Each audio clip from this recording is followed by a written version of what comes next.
Estamos iniciando mais um programa Saúde em Dia. Hoje vamos falar um pouco a respeito de memória. Nossos convidados é a psicóloga a doutora Cátia Evangelista Ribeiro do Vale e o médico neurologista doutor Eduardo Ribeiro do Vale. Doutores, é um prazer recebê-los aqui no programa e falarmos uma coisa. Hoje, a memória, todo mundo quer cuidar, ninguém quer perder a memória, inclusive frente a tantas doenças, né, que a gente tem observado. Com certeza, né? É muito prazer estar aqui com você, né? Estou ansiosa para estar respondendo as perguntas, para esse bate-papo, né? Vai ser Tenho certeza que será muito bom, Cátia. Com certeza. Olá, Luciano. Realmente é um prazer muito grande estar aqui no seu programa. E esse assunto, memória, é um assunto que a gente vê no dia a dia. As pessoas queixam, vão em consultas procurando melhorar essa função neurológica, essa função cognitiva. Exatamente. E a gente espera responder melhor esse assunto, que tirar algumas dúvidas. Esclarecer, né, muitas dúvidas, né? Inclusive, eu sei que você também é professor, né? Eu gostaria que vocês falassem um pouquinho da formação de vocês. A Cátia, eu sei que trabalha com idosos, né, Cátia? Eu trabalho mais com adultos e idosos, né? É meu público-alvo. Eu gosto bastante desse público, né? E atendo na parte de terapia, na parte de realização de testes também, né? Pra gente estar analisando um pouquinho como que tá a parte cognitiva dos idosos também. Muito bom. Eu sou médico neurologista, né? Fiz minha formação em São Paulo. Depois, agora tenho o título de especialista em neurologia pela Academia Brasileira de Neurologia. E a gente atende em várias áreas aí da neurologia, como memória, cefaleia, distúrbios do sono, e a gente sempre está tentando aperfeiçoar, dando aula em congresso, participando, para esclarecer as dúvidas aí da população. E para o melhor atendimento, né? Lógico, né, dos pacientes. Bom, falar em memória, vamos explicar então um pouquinho para os nossos telespectadores o que vem a ser a memória, como que funciona. Sim, a memória é uma função essencial ao organismo nosso. Ela é uma função importante desde coisas primordiais, assim, do nosso nascimento. A gente tem o aprendizado e tem que memorizar isso para ir crescendo, para a evolução. E até nos dias de hoje, com a evolução, a gente tem que estar sempre se aprimorando. E para tudo a gente precisa de uma memória. Com certeza. O cérebro, ele precisa ter esse feedback, ter um background que você consiga buscar o que foi melhor para tomar uma decisão. Você tem que ter isso. Então vai refletir em várias áreas do comportamento, do trabalho, da vida social. Então a memória é fundamental. É tudo, né, Eduardo? Sim. Doutor, você acabou de falar a respeito de memória. Antes de falarmos de patologias, das doenças, das várias causas, né, que levam à perda de memória, de uma maneira geral, o idoso, como você trabalha com idoso, ele tem tendências a perder a memória ou nem todo idoso diminui a memória? Sim, com a idade a gente vai tendo algum déficit mesmo. É muito diferente você pegar uma criança que está em pleno aprendizado, em desenvolvimento cerebral, e pegar um idoso. O idoso já vai ter alguns déficits, algumas dificuldades, mas não quer dizer que ele tenha que ter perda de memória. É muito comum o pessoal taxar aquele idoso, está esquecido. Está esclerosado, né? Já é uma doença, tá?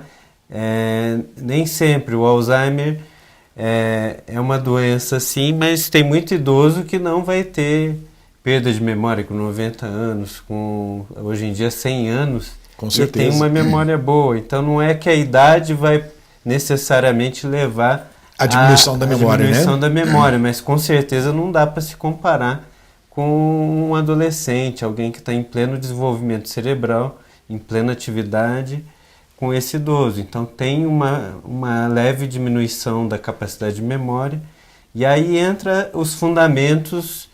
O que leva à memória, né? O que a gente precisa para ter memória?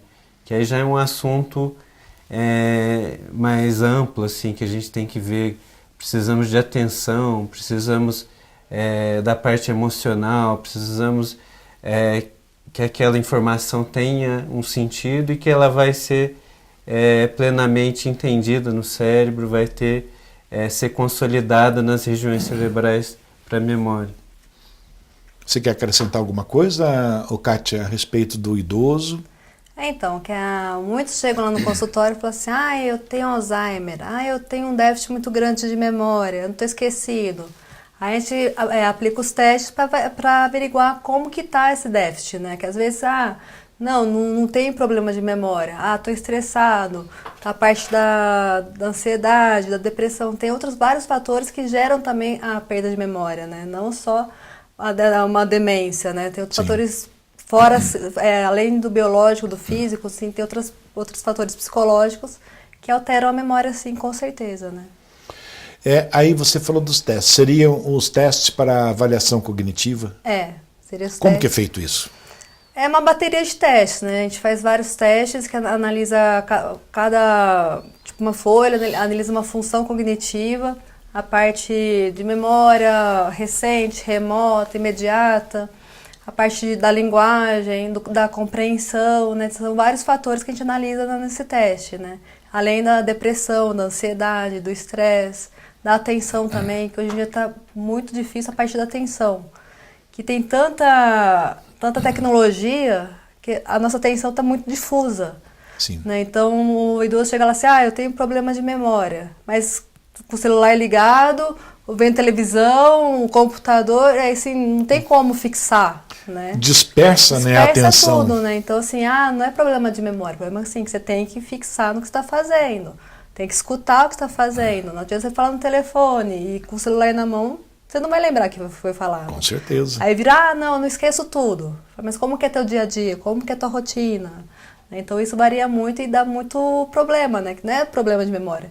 A pessoa não consegue ter atenção fixada. Então, na realidade, não é uma perda de memória, é uma falta de atenção. Né? Que se você não colocar atenção no que você está fazendo, provavelmente você não vai lembrar daquilo, ainda mais o idoso.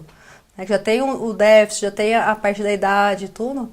Você colocar lá, que nem eu falei, no telefone, fazendo outra atividade, não vai lembrar. Colocou a chave, mas pensando ali, você não vai lembrar onde está a chave, onde está o óculos. Você tem que sempre prestar atenção no que você está fazendo para ter Com guardar, certeza. né? E não é também, tipo, esquecendo, nossa, onde que eu coloquei a chave do carro, onde que eu coloquei isso, aquilo. Não quer dizer perda de memória. Às vezes é uma falta de atenção, colocou distraidamente e aí, onde está? Mesmo, né? Uhum. Doutores, nós vamos para um breve intervalo e já voltamos com o programa Saúde em Dia.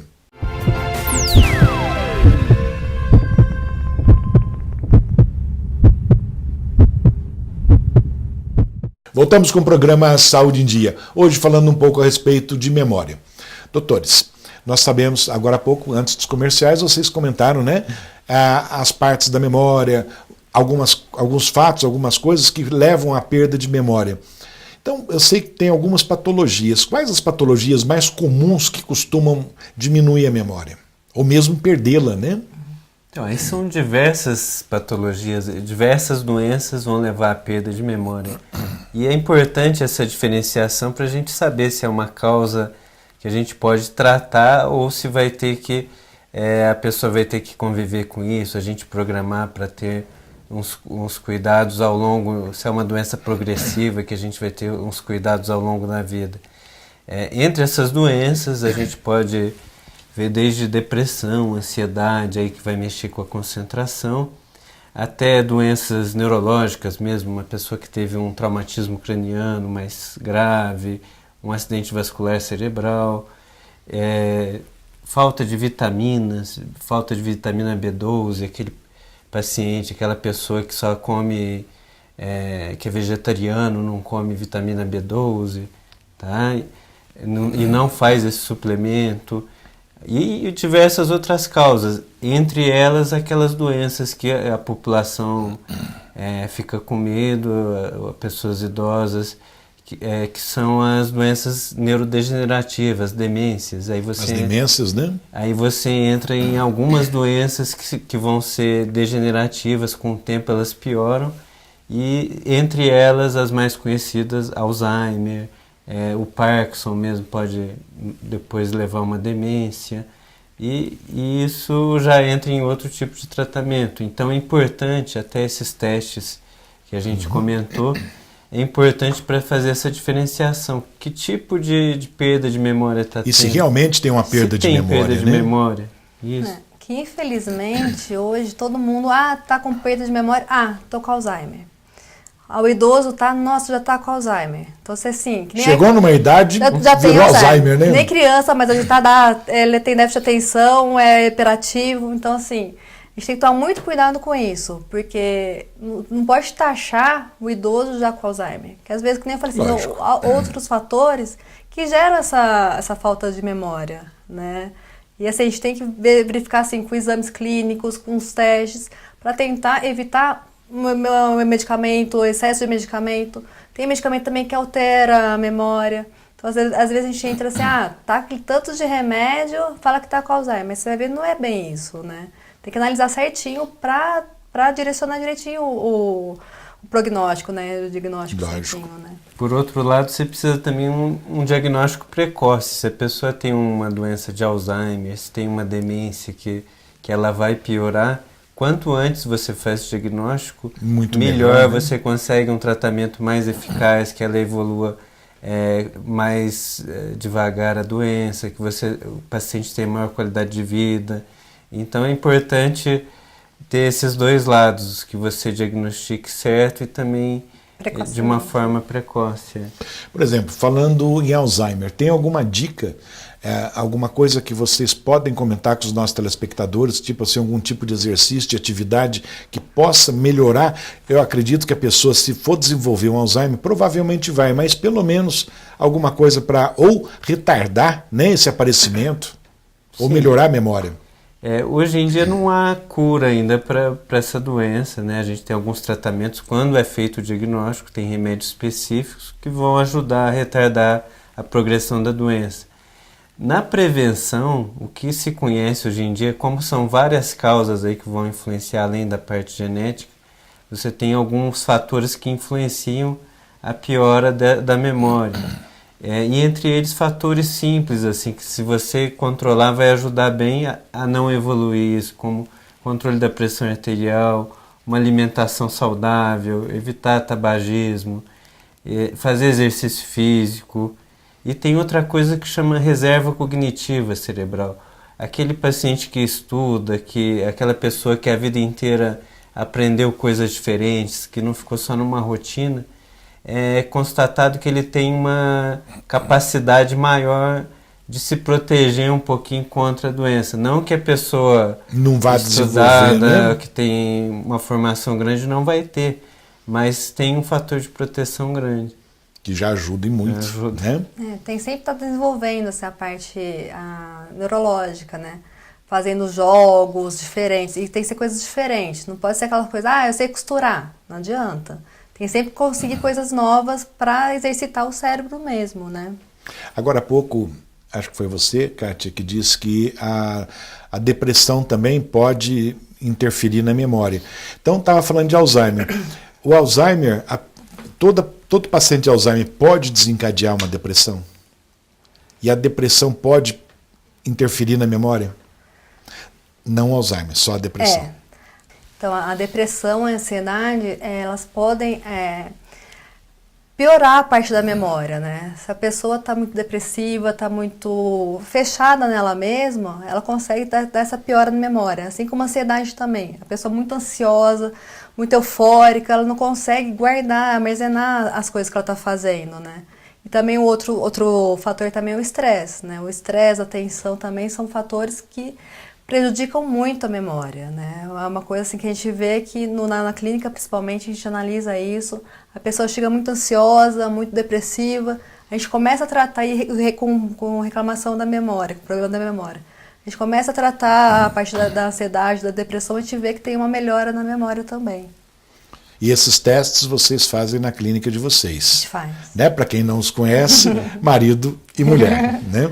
Eu acho que ajuda muito, neurologista, uma psicóloga, sim, né? Então é um trabalho conjunto, isso é muito importante. É. E quem tem a ganhar com isso é o próprio paciente. Com certeza. Não é? Você falou do estresse. O estresse também prejudica a memória, né? Diminui um pouquinho. E a falta de atenção? Por que ocorre a falta de atenção? Hoje em dia, como eu já comentei, a parte está muito tecnológico tudo, né? tudo assim, o celular 24 horas no bolso, apitando, já tá fazendo uma coisa, aquilo dá aquele tremidinho, apita, já vai ver o que é, então já perde o foco do que você está fazendo. A televisão, computadores, mas o grande vilão, eu acho, que é o celular. Que hoje em dia a gente está mexendo no celular, vendo televisão, falando com a pessoa, aí você não tem como você guardar o que está acontecendo. Fazendo tudo ao mesmo tempo. Tudo ao mesmo né? tempo. Então, assim, a tua atenção para aquilo que é realmente importante, muitas vezes você não consegue guardar. Né? Então, isso prejudica bastante mesmo, né? Isso, o cérebro ele tem uma capacidade de reter informações, agora se chega muita informação, você sobrecarrega, não tem como você guardar tudo que você está vendo, né?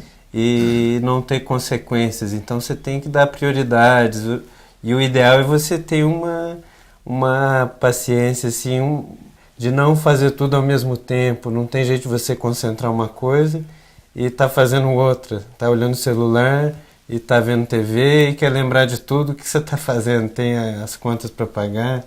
Com certeza. É complicado. O mundo moderno é excelente, né? Mas a gente tem que saber usar esse material para que nos ajude, não que sobrecarregue a nossa mente, né? Inclusive, né, vocês estão comentando da parte do mundo moderno, né? Celular, computador. Seria bom, seria interessante se acontecesse, se pudesse colocar um chip, um HD, né? Para aumentar a memória e não ter esquecimento. Né? Seria muito bom, né? Perfeito, né? Inclusive, a falta de sono também pode diminuir a memória, né? Mas só que eu gostaria que vocês respondessem depois dos comerciais. Inclusive, eu sei que vocês também fazem tratam, né, os distúrbios do sono. Nós vamos falar já. Sim. Tá bom? Nós vamos fazer um breve intervalo e já voltamos com o programa Saúde em Dia.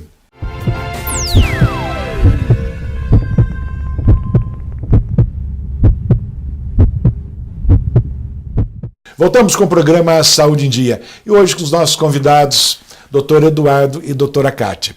Bom, nós falamos agora há pouco, antes dos comerciais, a respeito do exame de polissonografia para fazer o estudo do sono. Mas antes disso, nós temos uma moça aqui dentro no estúdio, né?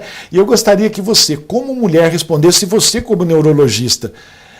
Tem uma brincadeira que a gente fala que a mulher consegue fazer várias coisas ao mesmo tempo, ouvir várias coisas ao mesmo tempo, e que o homem não. O homem, tipo assim, tem uma caixinha só na cabeça e se tirar a atenção dali não faz mais nada. E a mulher, como se tivesse várias caixinhas, mistura tudo e ainda continua bem. O que você diz? Eu acho que é verdade, porque assim, a gente consegue fazer muitas coisas e mesmo assim memorizar muitas coisas mais do que o homem, né? Isso eu acho que é totalmente verídico, viu? Porque assim, por mais a gente estar no celular, cuidando dos filhos, com tanta coisa na cabeça, a gente consegue ter uma rotina, ter uma memória um pouquinho mais preservada, vamos dizer assim, do que o homem, viu? Minha opinião. Ainda bem que tem alguém para pensar pela gente, né, Eduardo? Tem que usar isso, né? Mas isso é comprovado, assim, nas neurociências. Existem diferenças aí no modo de pensar, no raciocínio, os circuitos cerebrais da mulher e do homem tem diferenças, então um é mais pensativo, deliberativo, assim, o outro é mais emocional, mas acho que a diferença hoje em dia tem sido cada vez menos, porque o mundo ficou igual para os dois, não tem Exatamente. muita diferença. Bom, a falta de dormir, a pessoa que dorme pouco, por exemplo, fica muito tempo na televisão, que briga com o sono, ou aquela pessoa que realmente tem insônia, isso prejudica, deturpa a memória? Sim, com certeza, né? Existem, até na investigação aí que a gente faz para uma doença de Alzheimer, a pessoa que chega com um esquecimento, uma das coisas que a gente tem que questionar é sobre o sono, tá? É bem comum, assim, a pessoa tem um esquecimento importante, você vai ver a pessoa ronca, ela tem... Aí a gente faz esse exame polissonografia e constata que ela tem uma qualidade de sono ruim. Ela dorme a noite inteira, mas faz o que a gente chama apneia do sono. Né? Isso se são várias vezes à noite, a pessoa não dorme bem, pode dormir a noite inteira. E no outro dia está cansada. No outro dia está cansada e não vai ter memória. O sono é importante para consolidar a memória. Durante o sono, uma fase do sono que a gente chama sono REM, já foi evidenciado em estudos que é onde acontece a memorização, aquele sonho que a gente tem à noite, nem todo mundo lembra dele, mas todo mundo sonha, e esse sonho é uma capacidade que o cérebro vai ver as informações, quais são importantes ou não, e qual que a gente vai reter ou não. Então, o sono é importante. A insônia é a mesma coisa. A pessoa que dorme pouco vai ter prejuízo na memória no outro dia, vai prejudicar o trabalho, vai prejudicar a parte social. Prejudica também a atenção, né? Que quando Exatamente. você está com vai sono, acordar cansado, né? você está sonolento, assim, você não consegue prestar atenção nas coisas. Na escola, na faculdade, até em casa mesmo, né? O idoso que não dorme direito, um adulto que não dorme direito, dificilmente vai conseguir consolidar o que está fazendo, o que presta atenção no que está fazendo mesmo, né? Isso que é o difícil, assim, se o paciente chega em questão de memória, não só idoso, chega um jovem em questão de memória, não é uma coisa tão simples. Você tem que ver o sono, a atenção. Você tem que investigar tudo, né? A parte emocional. Então, é um complexo de coisas, vitaminas, função de hormonais, tireoide. Então, é uma coisa complexa. Não é assim tão não é simples, né? Toma um remédio para memória, isso aqui vai ficar bem. Não é por aí. Por né? isso que a gente abre mão, às vezes, de alguns exames, como o teste neuropsicológico e alguns outros exames que vão ajudar nesse tratamento. No diagnóstico. Vamos falar um pouquinho da polissonografia? Eu sei que vocês realizam esse exame na clínica de vocês, né? Por que é indicado esse exame? E como que é feito esse exame? Sim, a polissonografia é um exame que vai avaliar principalmente os distúrbios do sono. Ele é feito à noite, a pessoa vai na clínica e ela é monitorada com vários eletrodos, vários sensores que vão ver desde do batimento cardíaco, aquele eletrocardiograma, até a respiração, são sensores para ver a respiração, a função cerebral, se ela está dormindo ou não, os movimentos. Então, com esse exame, a gente consegue ter vários parâmetros que vai ver a qualidade do sono.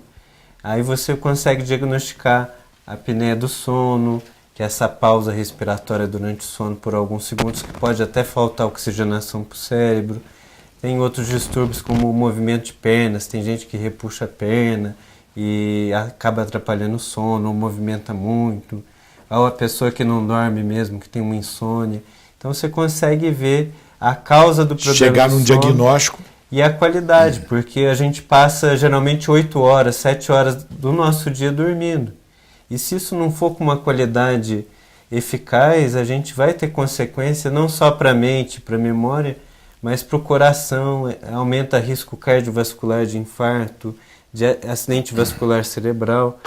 Então é uma coisa que tem que ser pensado e todo médico assim cada vez mais tem pedido essa avaliação para ver a saúde do paciente. Inclusive o paciente passa a noite, né, na clínica de vocês. Passa a noite, porque você vai ver o estado fisiológico dela, como é a noite dela de sono. Tá? Inclusive, ronco também tem a ver com a apneia do sono?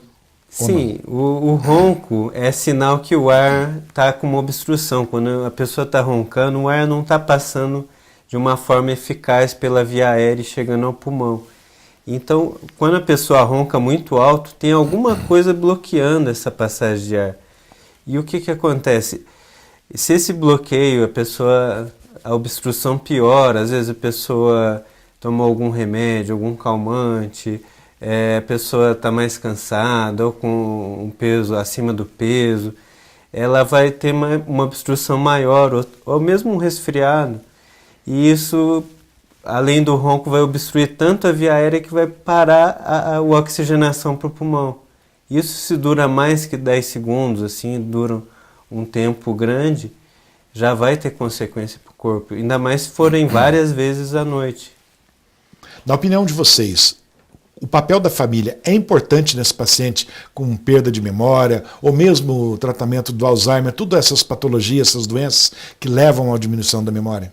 É um cuidado muito difícil que a família vai ter que ter nessas doenças como o Alzheimer. Exige muito, depois o paciente vai ficando debilitado e precisa que toda a família ajude nesse cuidado, porque vai ter dependência, vai ter que ajudar em vários cuidados, então a família... E tentar entender o problema do paciente. Justamente, né?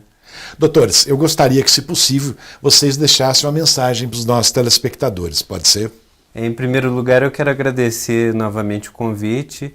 essa oportunidade da gente estar falando de memória, que é um assunto tão importante aí para a população. Com certeza. E o pessoal do Saúde em Dia aqui está se informando sobre isso, tá?